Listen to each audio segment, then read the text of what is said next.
Are you someone who has been continuously pushing off going live or recording your videos, even though it's something that's on the to-do list? Do you feel like you're someone who's like constantly letting yourself down because either internally or externally, you're telling yourself that this is something you're going to do, but then you don't actually follow through? If that's you and you've been kind of stuck and spinning your wheels with your videos, stick around because I'm going to share in this video exactly why the value of your word and keeping promises to yourself is a huge make or break with your video success, and the 3 things to keep in mind if you're thinking about, breaking a promise to yourself, or if you're like, oh, I just want to do this video today and you're pushing things off, procrastinating. Right? So if you're here watching with me live, this is live video. Draw me a hashtag live, or if you are watching the replay, drop me a hashtag replay. And if you're just getting to know me, my name is Alex Carmelli. I'm a video marketing strategist who's helped thousands of entrepreneurs over the last few years create really simple but impactful videos without the fancy tech or high budget so that they can build an audience who raves about their work. And this video is maybe a little bit different from some of the videos I've done in the past. I do a lot of videos on like writing scripts and strategy and someone mindset, but this is a little bit different. Part of it's because I've done some different things in my life for the last 30 days that have made a huge impact. And some of them have been, reading books and taking actions that are extremely focused on discipline and focus so that I can better use my time and show up in ways that I really haven't been before. Because lately I feel like there have been some things that I've dragged my feet on a little bit, dragged my feet on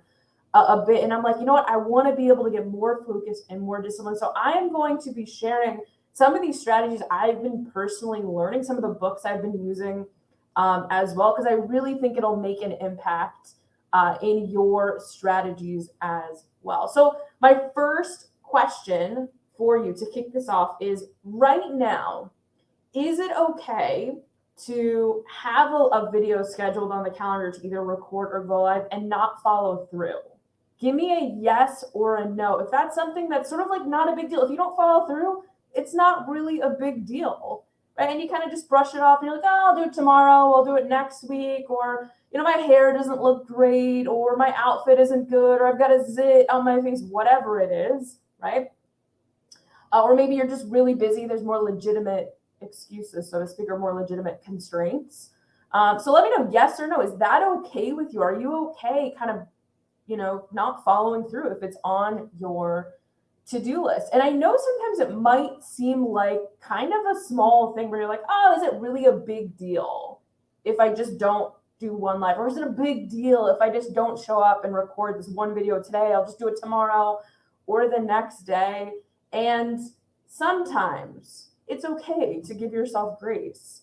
But if you're someone who's consistently not showing up, right, it's a big deal. Because what really is at the root of this is your word, and what you commit to starts to mean less. It starts to take on less value. And most importantly, you start to lose trust in yourself.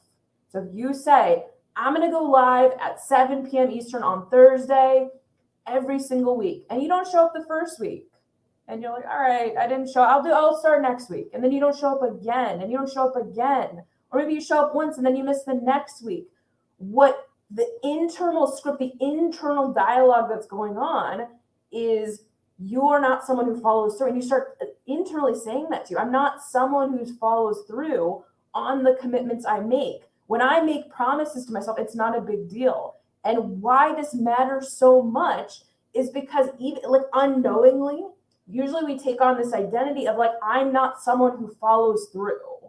I'm not someone, and then you go on the next path. I'm not someone who's good at video. I'm not someone who's meant to make it online. I'm not someone who's meant to do blah, blah, blah. I'm just not the right fit, right? And so it starts with breaking that promise, though. It starts with losing trust in your word, losing trust in what you've committed to, right? So kind of, yes, let me know if this is making sense to you so far. If you agree with this, if you disagree with this, I'd love to hear what your thoughts are.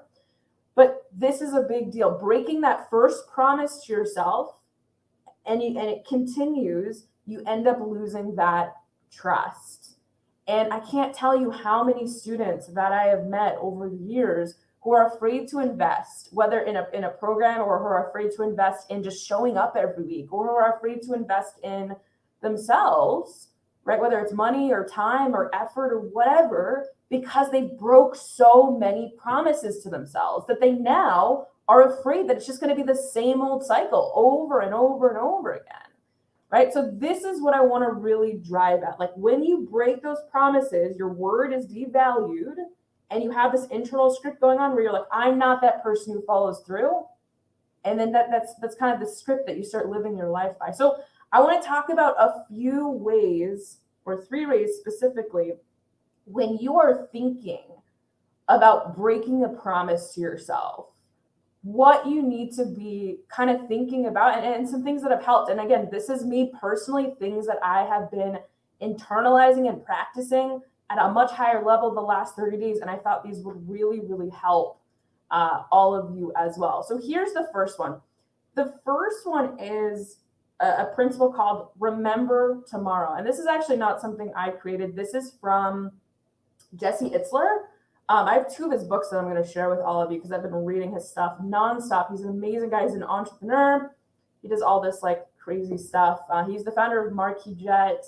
He worked with this company called Zico. He's married to Sarah Blakely, the founder of Spanx. They're like the most interesting couple. But anyway, this book right here, Living with Monks, is basically where he took 15 days and went to live with monks in upstate New York. It's an amazing, amazing book. And one of the things he talks about in the book is when he was living with these monks, and it was really, really challenging for him. And one of the things he was thinking about was, and telling himself, was remember tomorrow. How am I going to feel tomorrow if I quit? How am I going to feel tomorrow if I only get halfway? How am I going to feel tomorrow if I break another promise to myself? Right? And that's so, so important, because in the moment, we're doing whatever we can to escape the pain of whatever you're working on, right? Like if you're creating a video, maybe you just feel terrible writing your video script. It's not going well. Or maybe you've been recording over and over again, and you just can't seem to get it right. Or maybe you're doing something just in your regular life where you're running a 5K or a 10K, and it just sucks in the moment, right? But the in the moment pain, you don't remember, right? Or you do remember, but you can't feel it the next day, the same day. That the thing you're going to remember tomorrow is that you either did it or you didn't do it. And that has an impact on your actions in the future as well. So that's the first thing, is remember tomorrow. Remember how you're going to feel that next day. Stop living in the moment, right? For that immediate type of like living in the pain and like not remembering the bigger thing you're working toward, I should say. So if this is resonating with you, comment remember tomorrow. And this is a freaking awesome book. Like, I would highly recommend you guys read this book. That's the first thing. The second thing, when we're thinking about breaking a promise to ourselves and just kind of letting it go, is that really everything is going to be hard, right? So like, which hard do you want? So for example, if you don't write your video script, it's going to suck if you take no action, because then you don't get the clients you want, you don't get the visibility you want, you don't get the whatever you want for that video, you don't get that, right? But if you do write the video script, it might suck too. Where like you have to push yourself out of your comfort zone and do the research and spend the time and the hours and go through the hardship. So both are hard. Like, no matter what you choose, no matter if you choose action or if you choose inaction, right? Both are a choice. And what that means is like, both are going to be difficult, right? You got to choose your hard. And again, another thing that I think really helped, I'm going to reference another one of his books, because I've been just reading these books nonstop from him. These are the only 2 he has, but like a lot of stuff online from him. So again, Jesse Itzler, same guy, read this book, Living with a Seal. And one of the things that I really got from this book too is the saying that he has: when you are at, when you feel like you're at 100%, you are likely only at around 60% effort. And so this guy in this book, he basically invites a seal, this intense seal to live with him, and for 30 days in his house. And he like literally goes through all the workouts they do, the lifestyle changes he's made, the mindset stuff he's had to go through. It's an amazing read. Would highly recommend it. But that was the biggest thing he learned, where like he would quit or give up like at 60%, and he felt like he was at 100. But most people have this 40% of untapped potential that they have access to that they don't know how to reach. So again, when you're at 100%, you're likely only at like 60, and you could again unlock that extra 40. It's such a good book. Again, would highly recommend reading. And again, it goes back to like everything is hard, and like the more comfortable you get with things being uncomfortable, and the more you start to look forward to uncomfortable and purposely put yourself in situations that are uncomfortable, right? Then like the better you're going to do with learning new skills and learning new things. I'm going to give a personal example of like how I've been kind of practicing this. This has been big for me, this one, not just in terms of my business, but like in terms of like the physical goals I have right now with like my fitness goals and health goals and all of that. So I've been purposely putting myself in extremely uncomfortable positions that feel freaking overwhelming. So I'll give an example. Yesterday, I went to the gym and I did my workout, I did my warm up, I did the stuff, and it was sort of challenging, but I was like, I am so freaking comfortable with my routine. So I went outside, and in my gym, there's this long green turf. It's probably like back and forth is like at least like a quarter of a mile that I would say it's probably like maybe a little less than a quarter of a mile. But I took a sled, right? Just like a big sled, maybe it was like 50 pounds, 60 pounds. And I was like, I am going to push this thing back and forth 10 times, like 1, 1, 2, 2, right? Not just 1, 1, 2, right? Like the full length back and forth a full time. It was hot. It was like 100 degrees. Don't worry. I took like a ton of water. I went in and out, shade. I was being really safe. But by the second one, I was like, I'm done. Like, I don't think I can do this. It's freaking hot. I feel horrible. I'm at the end of my workout already. Like, I literally can't do this. And the amount of times I tried to talk myself out of it, like literally like 100 times. And I was like, I cannot break this promise to myself. Like if nothing changes, right? And for a long time, I've been wanting to hit these like physical fitness goals for a while. But again, if nothing changes. And I was like, if I break this promise to myself, I'm going to break another one to myself later, where it's okay not to do my live video. It's okay not to, go and, work on whatever other thing that I'm working on. It's okay to, break whatever promises that I've made to myself that day, but it's not. And so yesterday, it was really hard yesterday, but I literally did not move. I took a lot of breaks, but it took me over an hour to finish these 10 laps. And I was like, I cannot leave this gym until I finish those 10. Right. And you might not think it's a big deal, like 10 back and forth. But again, it was freaking hot. It was long. It was the end of the workout. And the amount of times I try to talk myself out of it. But again, going back to what I just shared, remember tomorrow, that was huge for me. I was like, if I don't do this, again, I'm going to start to internalize I'm someone who gives up. I'm someone who doesn't move forward or move to the next thing. And remembering everything is hard. If I don't do this now, it's going to suck that I haven't hit my goals.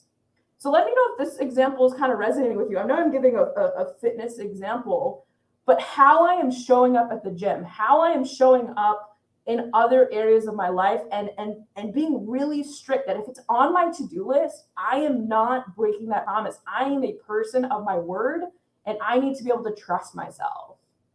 And because I'm getting that back more and more and more, right? I'm showing up differently in my business. I'm showing up differently in a lot of the things that I am doing, right? So let me know if this is resonating. Let me know if this is giving you some light bulb moments. And we're going to move to the last piece of this. So again, we're talking about the 3 things to think about when you might want to break a promise. So we've talked about remembering tomorrow. We talked about how everything is hard and the 60-40 rule. And then the last thing I want to share is is thinking about like what fear is or might be causing you to break a promise, or what fear, what underlying thing is really living there, right? So for example, I just talked about yesterday doing those 10 back and forth with this like heavy sled in the heat, and what was causing me to break that promise, or what fear was there that was like pushing me to like almost want to break that promise. And part of it was like, there are real consequences. Like there are real issues. Like if this doesn't go right, like potentially like what if there's heat stroke, or what if I push myself too hard and I throw up, or what if I like feel so sick I can't drive home or something like that. Like, there are real consequences to things that you do. Or even let's not give such an extreme example too, like even with your videos, like if you're thinking about breaking a promise, if you're, set to go live or record a video and you're like, all right, I'm going to show up for this thing, but you break that promise, what fear is going on there? Because there are real consequences. And when I say that, even good things have consequences. So is it that, your friends make fun of you, or your family members ridicule you, or you lose time, or maybe you lose energy or effort or something like that, right? That there's always a kind of consequence even for a positive action. So what's some of the underlying things that might be running through your head that are causing you to have that fear? And think about like kind of reason with yourself a little bit and think about why those things are coming up. So for me yesterday, it was me saying to myself, like, all right, if that did happen, like if I were to throw up, or if I were to, not be able to drive home, like what would I do in those scenarios, right? And then temper my expectations. So it means I go slower, a little bit slower during. It doesn't mean I don't finish. It means I go a little slower. It means that I go in the air conditioning a little bit, but then I come back and finish, right? That's the most important thing. So I see someone saying, totally resonates. I am that. I think I accepted it. I've got to get out of the rut. Awesome. Love it. All right. Well, that's pretty much it for today. I know this was a little bit of like a different style video than I've done, but I thought this would help for anyone who, again, feels like they've kind of been stuck and like not making progress or spinning their wheels a little bit too much. Like this video was for you, and I hope that like these messages have helped you or hit home with you. I'd love for you to comment. Let me know what your takeaways were after watching this, and let me know if you want to hear more about like some of these things that I'm working on with like focus and discipline and all that, and how it's impacting business. Anyway, hope you enjoyed this video today. If you watch live, drop me a hashtag live, or if you watch the replay, drop me a hashtag replay, and I'll look forward to seeing you all really soon.